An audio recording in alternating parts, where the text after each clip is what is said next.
Okay, so this is for you, Alta David ben Devora, Amen. and for Chana Malka Bas Pesa Sharon, Amen. and Yehuda Yitzhak ben Miriam, Amen. and for our friend Danny Jackson. His name is sent it to you. His name is Daniel Yosef ben Sarah. Okay, so I'm just going to actually go. This week's parsha Mishpatim actually covers a lot of what we've done up to now, up till even recently. So I'm just going to go through it and read it, and then I'll do one or two halachas as well. Let's just see. I hope you don't mind, Damon. It might be. Is it okay? Absolutely. Okay. Let me just say. Anyway, Parshat. It's Parshat Mishpatim. Sorry, I lost the place there. Okay. So it says here, and it talks about. The shore, and let me see. I just lost the place there. Sorry about this, guys. Okay, there we go. Okay, there we go. Here we go. Okay, so it says here. It's quite comprehensive, actually. Okay, it actually even starts with a bore. It says, if a man shall open a pit, or a man shall dig a pit and not cover it, and there shall fall therein an ox or a donkey, the owner of the pit shall recompense or reimburse money. He shall return to its owner, and the carcass shall be his. If the ox shall injure one man, the ox of his fellow which dies, they shall sell. The ox that is alive, they shall divide its money, and also the carcass they shall divide. But if it becomes known that an ox gored habitually, it was from yesterday and the day before yesterday, but not guarded, did its owner, he shall certainly pay an ox in place of the ox, and the carcass shall be his. If a man shall steal an ox or a sheep and slaughter it or sell it, 5 cattle he shall pay in place of the ox, and 4 sheep in place of the sheep. And this is exactly what we've done up till now. If while tunneling in should be discovered the thief, and he struck and dies, there is not on his account blood guilt.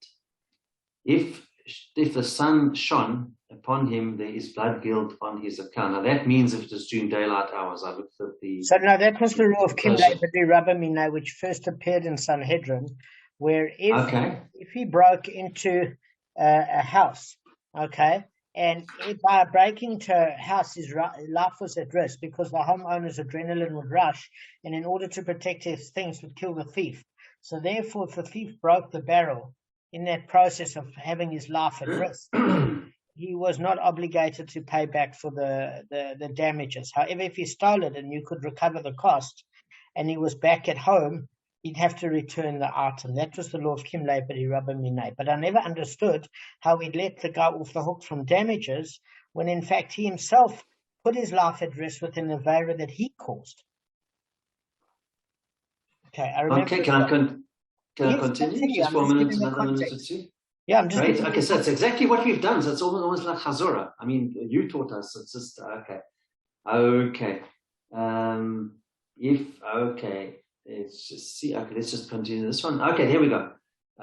If there shall be found in his possession the theft from an ox, a donkey, to a sheep alive, double he shall pay. It's the twofold payment, obviously. Okay. If a man permits livestock to devour a field or a vineyard, whether he set it loose, his livestock. It's just the English is written. You have to read it. The words are written under the Hebrew words. Whether his livestock or grazed in the field of another, from the best of his field and the best of his vineyard shall he pay. Okay, let's just do this last one here. If a fire shall go forth and find thorns and consume a stack of grain or a standing crop or a field, it will be the one who kindled it must recompense. One who kindled the fire must recompense or reimburse. Okay, and then there's something about vessels. Okay, so that's like, and just one other halacha here. Damon, one more? I'm listening. Okay, so this Mishpatim actually means laws. Okay, so it says here, halachically, and it goes on many times in the Chumash. It keeps on. It says it on numerous occasions that during the spring, the festival is Pesach, and you're not allowed to eat chametz, and for a 7-day period, you will not eat chametz, and it won't be found in your possession. And it also says, also on a few occasions says, on Shabbos, on the 7th day, you need to desist from work and need to rest. And one more here. You shall not cook a kid in the milk of its mother. Now, that's where the law of milk and meat comes. So anyway, okay. So on that point of food for thought, we'll finish. Okay. Okay. So Kevin, just incidentally, that era of Kim Leipadi Rabba Minai, which first appeared in Sanhedrin, it was in the 72nd daf. Okay. So the Mishnah states a burglar who is found breaking into a house may be killed by the owner of the house with impunity. He too is sentenced on account of his ultimate end, as it's presumed that if the owner of the house would resist the burglar would kill the owner of the house. Okay, that's if the burglar was breaking into the house and in the course of doing so broke the barrel, there's blood guilt in this for killing him. In other words, the homeowner would be liable for killing him, and therefore the burglar is liable to pay for the value of the barrel. So it discusses a case there, very simply, of if a father saw his son break in the house, say his son was a crack addict, the father would never come to kill his son, but his son could come to kill his father. Because it's in human nature that somebody you look after your entire life, you'd give your life for, but kids are ungrateful. This is where you find it. So there's a whole discussion in the Gemara. There's a discussion with Rava. You said that the reason for the halacha concerning a burglar who breaks into a house is because there's a presumption that the person doesn't restrain himself when faced with losing his money. And therefore this burglar must have said to himself, if I go in and the owner sees me, he's going to rise up against me and not allow me to steal from him. And if he rises up against me, I'm going to defend myself. I'll kill him. So that's Rava's opinion, because the Torah states a principle: if somebody comes to kill you, you rise up and kill him first. So since his life is in danger, I know it's a bit weird, even though he's breaking in, he's not responsible for the financial damage. Rav has got a completely different opinion. He says if the burglar broke into a house and took certain vessels and then he left and was caught only afterwards, he's exempt from the obligation to pay restitution from the vessels. What's the reason? Because he acquired vessels with his blood. So they're both the principle of Kim Leibadi Rabba Minay. But when he broke into the house, he risked his life, as the owner could have killed him. So Rav is saying that it's more likely for the owner to have killed him, because the owner's adrenaline is rushing, not to defend his goods, but he doesn't know if the thief's going to kill him. So this whole discussion with Rav and Rava is who's going to kill who. And that's why both of them adhere to the principle of Kim Leibadi Rabba Minay. All right. Well, you know Sanhedrin 72. Gavin, I'm not teaching you anything you don't know. Gavin, I'm sure you could have given that as almost as good as Damon. Definitely. Right. Let's go. Okay. So now put this down 1 second. Yeah.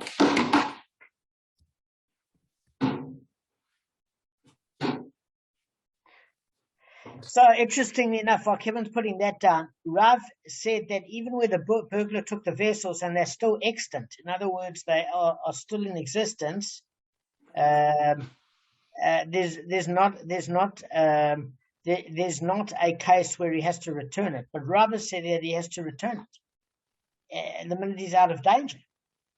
You get what I'm saying? But if he broke the barrel in the interim, then it was at that point that his life was at risk. That's where they argue. All right, let's go on. Sure. Gav, you remember, is it ringing a bell? Gav, is it ringing a bell? Yeah, sure. Sorry, Okay. I didn't hear you. You didn't? Oh, okay. But did you hear the difference between Rav and Rava? Their arguments Yes. about after the fact, about if you're responsible to return stuff that's been damaged or not. All right, Yes. let's go on to this stuff. We're on the 63rd daf and bet. So we were talking about a case in Aleph, 63rd daf in Aleph, where basically it brought up this issue of when you're talking about the general to specific to general, then you're dealing with issues of tumah in a carcass. So all of a sudden, and articles that are movable, Okay, so we've excluded land. Why? Because land's not movable. We've excluded slaves because they're not seen as if you steal somebody's slave, you have to pay back too. Why? Because it's deemed legally as land. Okay, because you can inherit a slave, so it's deemed like land as a fixed property in that case. Also, if you steal money, you don't have to pay back twice the money. Why not, guys? I'm testing you.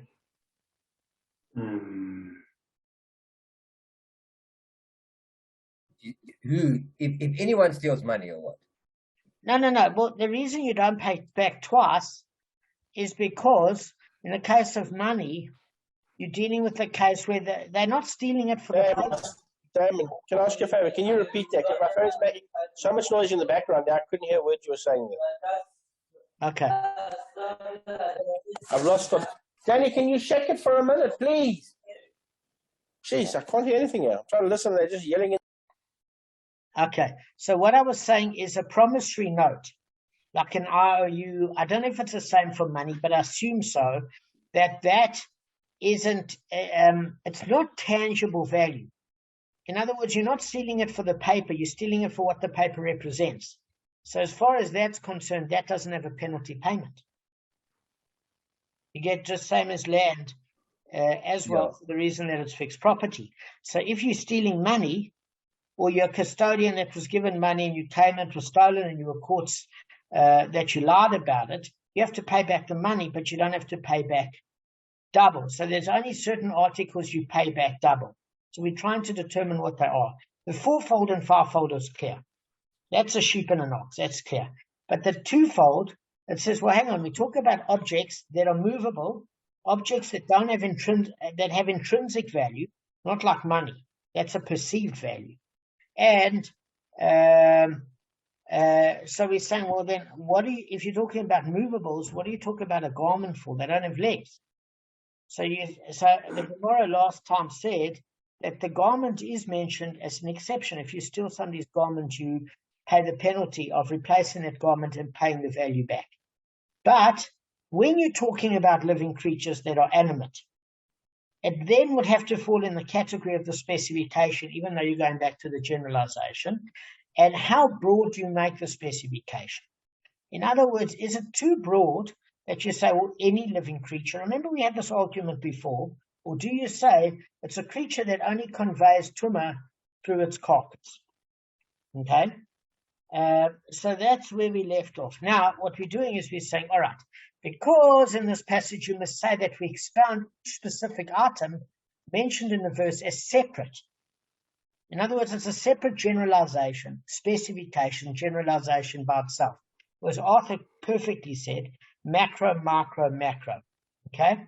So in other words, whereas in this case, the Torah lists several items in a specific statement, they're not to be expounded in the collective to include anything that shares the common characteristics to the entire group. So in other words, you can't have it as broad as saying, well, it's just a living thing. That's the issue we're dealing with. Otherwise, you would include birds. Does that make sense? So it has to be more specific. And then more specific than that is, what do those three things have in common? Does that make sense? In other words, when you're assessing whether other living things are included in the twofold payment, we have to compare it to very specific living things in the group. And how do they differ from birds? That their carcass conveys tumah through touching or carrying. Birds aren't included in the list, Rashi said, if you look at it in face value. And Tosfot points out that in other incidents, the various items can be expounded as a single collective specification. Okay? It doesn't have to go back to a generalization necessarily. So then the question remains, guys, how do we include all things, including birds? So the Gemara answers, and you'll see this as a repeat. We've done it before. If it's so that the Torah meant to include only other living things that are similar to the specified living things in every respect, then let the merciful one in his Torah write only one of the living things as a specification. And that would be sufficient. In other words, if you just wanted to mention living things, just mention one. And you can extrapolate from there. So why does the Torah specify three animals? An ox, a donkey, and a sheep. Now, I think that this example is a little bit confusing when they say that. Why would it be confusing, guys? You should be able to see. Well, I don't know what's happening. Do you guys know? What do you mean? We're talking about the generalization and the specification. Is that where it could... Okay, Gavin, do you want me to simplify it? I'm not being disrespectful. No, simplify it. I'm not really understanding what you're trying to get at. So if you simplify it, then I'll get it. Okay. No, well, it's all good for all of us. Yeah. All right, so what it was saying is that initially this question arose because we didn't know if something that applied to a twofold penalty applied to a fourfold and fivefold penalty. Okay? Yeah. Because we said, do you apply the same principle that whenever there's a twofold penalty, there's naturally a fourfold and fivefold penalty? That was Rav Chia who said in the name of Rav Yochanan. Or do you pose it as a question that it could be? But it depends how you look at it. In other words, do you look at what was covered in terms of what was stolen, or do you consider it in terms of who stole it? Was it the thief who had no permission to be near that object anyway? Or is it about the custodian that's also included? Because we find that the custodian is liable to the twofold payment if he swore falsely, and therefore is liable for the fourfold or fivefold. Or do we say is only liable for the twofold? And then we learned that there was a special biblical verse, because you might not even think that he's liable for the twofold, because originally it was in his possession with permission. But the minute he broke the law and tried to steal it, that right and privilege was taken away from him, and he's no better than a common thief. So now we go back to the question of, okay, it's not about who stole it, but what was stolen. So what happens is we go back to that principle that why does the Torah bother to mention ox, donkey, sheep? Why can't it just say for anything that was stolen, which is a general term? There's a penalty payment. Now, it goes without saying that anything that was stolen, you have to pay back. You with me? That's obvious. But what is subject to the twofold payment? That's what it's saying. So it uses specific examples. So it says the Torah can't list 200 items in terms of where the twofold payment is. So what we're doing is we're saying, okay, let's see what was listed. Let's see a cross-sectioning of what they have in common and use that as an application to make a penalty payment for twofold for everything else that matches both of them on a list. So Damon, so then to answer your question, maybe this is the answer then. I think I know where you're getting at. Okay. The answer, I think, is that it's the twofold applies to animate and inanimate objects. That's why you got the donkey there to show the animate objects. And then you got the special exception mentioned of the fourfold and the fivefold payment on the sheep and the ox. Okay, you are correct in many respects. There are slight differences to what you're saying, but you are correct in many respects. The major difficulty the Gemara had originally is you saying, well, then why are you throwing garment into it? It doesn't even breathe. So that's confusing the whole issue. So does it mean that hang on one second. Does it mean that anything that resembles clothing or utensil? Because remember, garment is known as a utensil. Utensil we think of as a knife and fork to aid you where you're not using your hands, a tool, if you will. But a utensil comes from the word utility, which means utilize, to use. So garment is included in that. So in other words, any item that you use, if that is stolen, do you pay a penalty on that of twofold, or is it only a garment? Does that make sense? Yeah. Do you extrapolate that for other issues? So the Gemara is basically saying, okay, if it resembles a garment, that's one thing. But now, is every animal included? Because it gets quite specific in terms of animals. So if you remember before, there was the ox, the donkey, and the sheep. So when you say that it's all included, it's confusing when the Gemara puts this forward, because it seems to imply that you need a cross-sectioning of similar criteria in order to make it eligible for a penalty payment. But if you use that cross-sectioning, you don't know if it could apply to a fourfold or fivefold payment, because now you're confusing it. Because if you say it's fourfold for the sheep and fivefold for the oxen, and then say twofold for the donkey, then why mention them as a cross-sectioning of each other?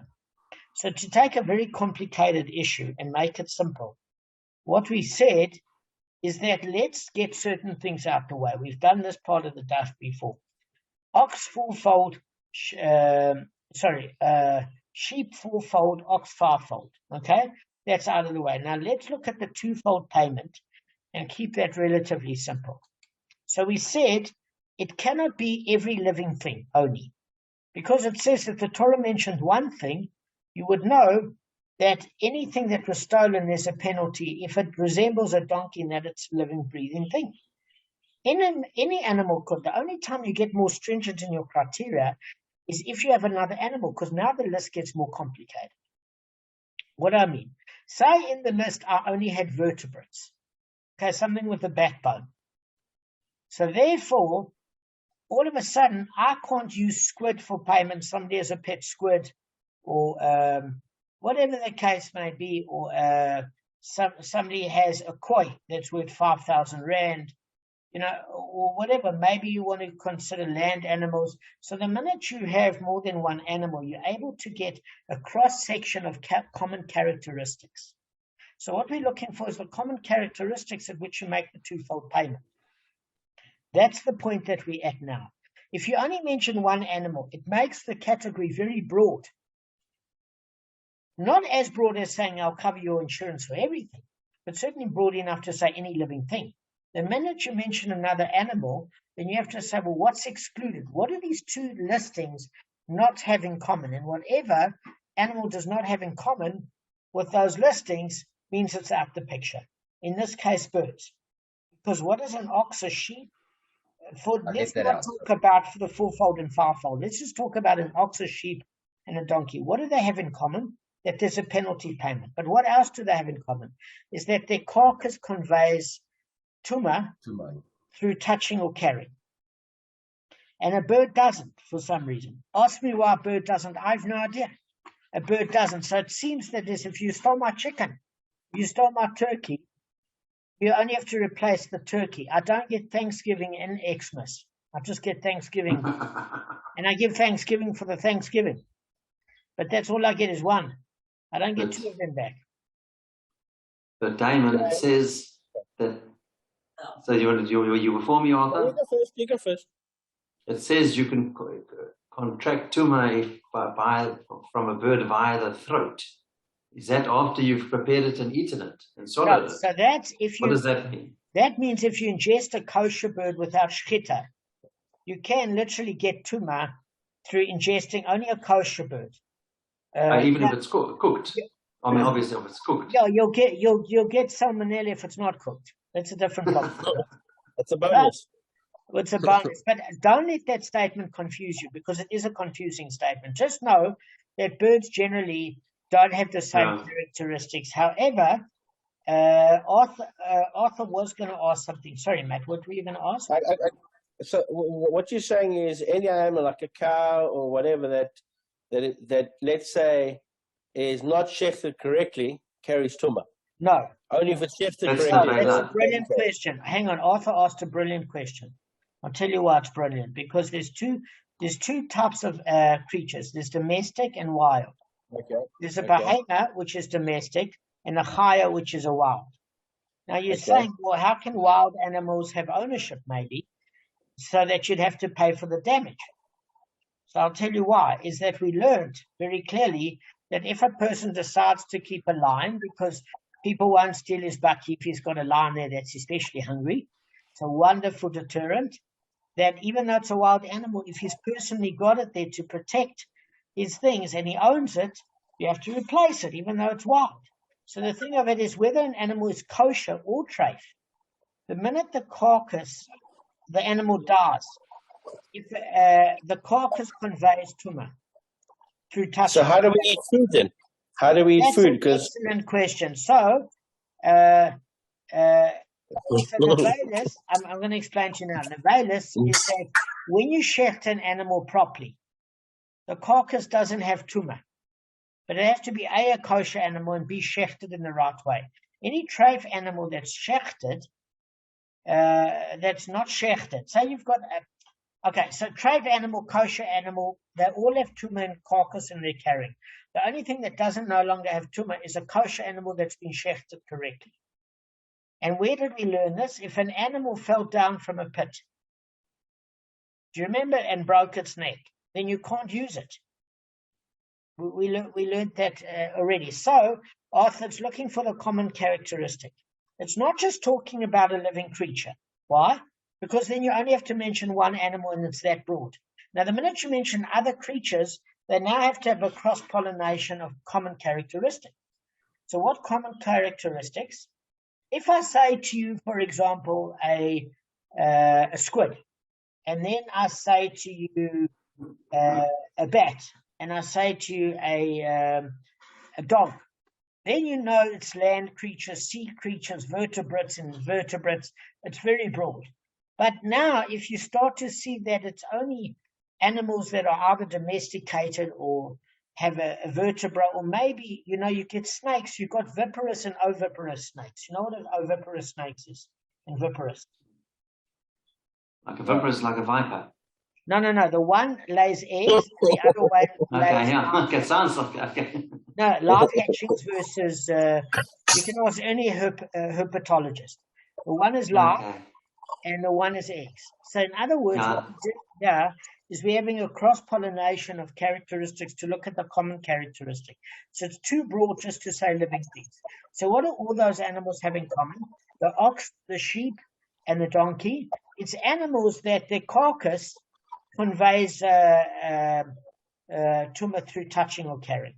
So therefore, any other animal that has a penalty payment would convey tumah through touching or carrying with their carcass. But it leads me to one question. Is that would confuse me, because I don't know whether or not then to pay a fourfold, fivefold, or twofold payment. So, in other words, then the Chumash comes to separate and say exactly as Kevin says, for a sheep it's a fourfold payment, for an ox it's a fivefold, and for other creatures that resemble the three in terms of characteristics of conveying tumah through touching or carrying, it's a normal twofold payment. The primary compensatory amount, as well as a knas penalty. So let's just find out why you can't mention one animal. Because it says, firstly, we want to know, we're going to get back to where birds are included. Because how can you include birds? Because they don't convey this sort of tumah. So the Gemara is going to go through something else. Mate, can you just mute yourself? It's picking up background. Sorry, Arthur. So if it's so that the Torah meant to include only other living things that are similar to the specified living thing in every respect, let the merciful one in this Torah write only one of the living things as a specification, and that would have been sufficient. So why does the Torah specify three animals, an ox, a donkey, and a sheep? Perforce, the multiplicity of examples was meant to include even birds. So the Gemara rejects this answer. Remember, we've done this before. In fact, Kevin was in South Africa. Which one would you have the merciful one write? If the merciful one had written only an ox, I would have said that an animal that can be offered on the altar, it's included. But an animal that cannot be offered on the altar is not included. Guys such as a donkey, you get that? Yeah, that's the exception. Exception. Donkey is exception, yeah. Correct. And if the merciful one had written only a donkey, I would have said that an animal that is subject to consecration of its firstborn, it's included. But an animal that's not subject to the consecration of the firstborn is not included. So what he's saying is there, as far as donkeys are concerned, if it's a firstborn, you can't, you have to decapitate it. Or you redeem it with a sheep and a goat and it's given to a Kohen. But what happens if it's kosher, that could be also like an oxen? Let's say a goat, for example, a goat, but it's the third born goat. So it's good enough to put on the altar, but you can't consecrate it. And then you would say, well, what happens? Do you not include a kosher animal, even though it's not the firstborn? So the Gemara said that you would actually need both. Okay, so since the Torah specification of more than one animal is not superfluous to teach us to include birds, but rather needed to teach us to include other animals whose carcasses transmit tumah through contact and carrying, the question remains, where does the Brisa derive the law of birds? So in other words, we learn that it's animals that... let's just see where we have to include birds. So the Gemara said, if so, let the merciful one write only an ox and a donkey. Why do I need the additional specification of a sheep? Learn from this to include birds. So that seems wild. Okay? Because what it does do for the sheep is it teaches us to broaden the generalization, specification, generalization, even further to include even birds, which are similar to the specification in only one aspect. Living things. Does that make sense? So in other words, it broadens it further.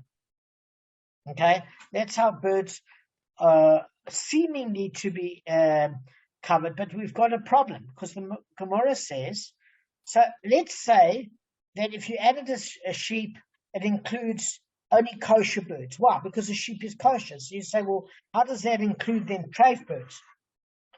Okay, but the issue is the carcass of a kosher bird, as Kevin said, can only transmit tumah to one's person and clothes via the throat, meaning you have to ingest it. But non-kosher birds, they don't possess tumah altogether. So how do you include that? So the Brisa says all things that are movable have intrinsic value, which includes non-kosher birds are included. Okay? What about... Hang on, Gab. 1 second. Just hang on a second. Let me finish. Sorry, but 1 sec. It uses the word any. Call ribuya hu. In other words, any matter of liability. So that's an inclusionary term to add birds. All right. Ask what you were going to ask. Okay. So then why can't you add, based on the premise of what you've done with animals, which we did last time, I understand it, sort of, but why can't we just add non-kosher animals on the same basis then, on the same premise? So we do. We actually do. Of course we do. In other words... So let's go back then. Why did the Gemara have to mention all three of these animals? Why didn't they just say inanimate living? No, okay. So sounds like you could have said that. I'm trying to answer your question. Give me everything in my mind, sorry. Yeah. Okay, so what we know, exactly as Gavin said, is that both chayot, as well as behemoths, wild is chayot, and behemoths or domestic animals are included. Now, wild animals are obviously not kosher, lamb's not kosher, but their carcass still conveys tumah when they're dead. That's a fact. So those kosher and non-kosher animals are covered. The reason it mentioned the three is we're talking about coverage that if you only mentioned an ox or a sheep or whatever, you would think only kosher animals are covered for the penalty. Obviously, repayment is not a question. You repay everything that was stolen, but we're talking for penalty. If you only mentioned, that's why the donkey is thrown in the mix, Gavin. Because all of a sudden you realize now it's not only animals that are subject to being sacrificed in the altar, meaning treif animals are also included because you can't eat a donkey. So that includes, exactly as Gavin's point, all the wild non-kosher animals in terms of penalty coverage of twofold. Okay? Okay. But then explain to me which living animal is excluded from this whole thing. So birds initially, because there's no tumah with their carcass. But then they aren't incorporated. So yeah, but from a different verse. It uses the term. I understand that. It uses the term in the end, the inclusionary term, any matter of liability. It has to use it, otherwise they're not covered. The question that you've got, which is a stronger question, maybe you haven't said it, is why do you need to go through this whole process of generalization, specification, generalization, if you've got an inclusionary term to start with? Does that make sense, Gavin? That should be the strong. That's what I'm saying, because if they just would have said living things, that's why I said to you, are there any living things that are excluded? I understand birds was excluded, but now they've been incorporated.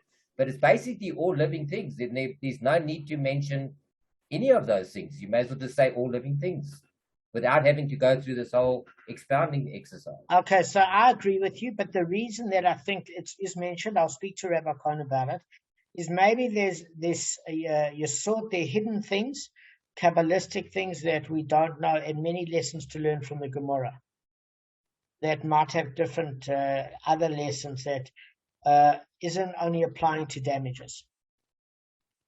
It's the only thing I can think of, that there might be other levels to this.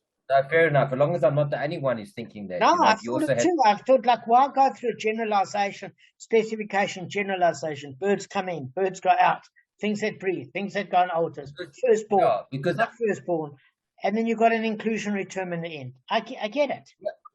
At the bottom line is all living things are included. You may as well just say all living things. There's no need to have all I of this. agree with you completely. It didn't mention insects either. Insects are also convey tumah.